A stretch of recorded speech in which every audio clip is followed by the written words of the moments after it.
Morrie Subaru is out here today with the new 2016 Subaru Crosstrek. Now what I'd like to do is show you around the exterior, show you in the inside, and then as well provide you with a driving review. So you'll notice that I called this the Crosstrek and not the XV. New for 2016, they've dropped that off the front of the name, as well added this hyper blue color. It can be found on the STI as well as a special edition of the BRZ. I like the look of the Crosstrek. Basically, it's an Impreza that's lifted up a little bit, and you're gonna get some pretty good style as well as functionality.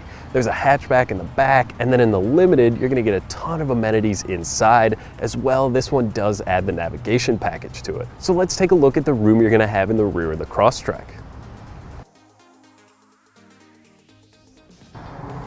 So now in the rear of the Crosstrek, you are gonna have a pretty good amount of space. If you want even more room, you can move up to the Forester, but if you're looking to just go away for the weekend, the roof rack, if you have the cross rails, can provide 150 pounds of weight up on top.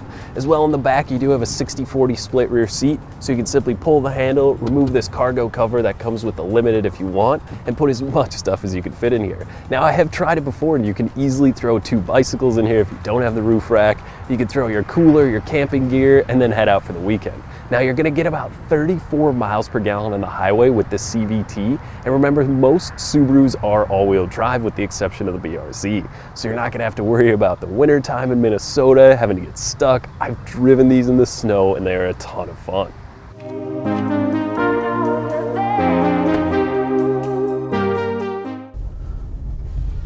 So to start off again, they did drop that XV off the name, which I like anyways. Everyone called it the Crosstrek, might as well just drop the XV that you don't need in this state. It's called different things across the world, but for the sake of this one, let's call it the Crosstrek.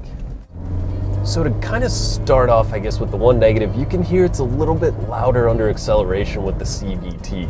That's kind of the major downfall for me with the Crosstrek, but once you can kind of get past that, there is a manual option as well, which I've heard is a little bit better, which I haven't personally tried. But you do get a little bit of engine noise and not the most kind of get up and go. But when you think about maybe how 90% of your driving is 95%, you can think, hey, maybe you're in stop and go traffic or you're just kind of buzzing around town and you don't need a ton of horsepower. If you do, look at a WRX.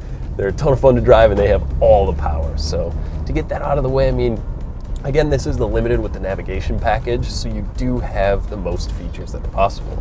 So it's got the sunroof, it's got the push button start, which I'm a huge fan of. That way when it is -20 in Minnesota, you don't have to take your gloves off, don't have to take the key out, just walk up to the door and then walk in the car and click it and you're good to go. Also, with the leather seats in here, they're really comfortable.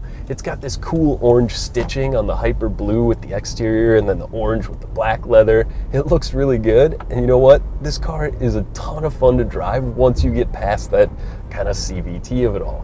It sits up a little bit higher, it's got blind spot monitoring, it's got a ton of safety features, so you don't have to always worry about maybe if someone's hiding in your blind spot, or this one also has these other windows here, so you can see pretty well when you're parking or maybe kind of pulling out into traffic.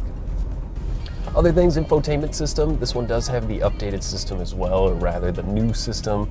2016, they kind of added a few options to it there in the interior, but as far as it goes, I mean, it's pretty user-friendly. You can click home, you can download apps, like if you have Pandora or AHA Radio, there's certain things you can use, or just to use the Bluetooth on your phone. You can stream music, you can stream your calls through there. It's really simple to use and it's really nice to have. The dash is well laid out. I mean, you've got your distance to empty or how much fuel you have until it's suggested that you might want to refill. There's a lot of different stuff on here you can kind of select through, but the digital readout is nice. There is also paddle shifters on the steering wheel. If you want to use the CVT, you can click those and it will kind of make it feel like there's gears to it. I don't know how Subaru did it, but it makes it a little bit more fun to drive. And overall, Subaru kind of has that rally history where their cars are really reliable, they're fun to drive, and they're pretty easy to drive. So overall, what do I think?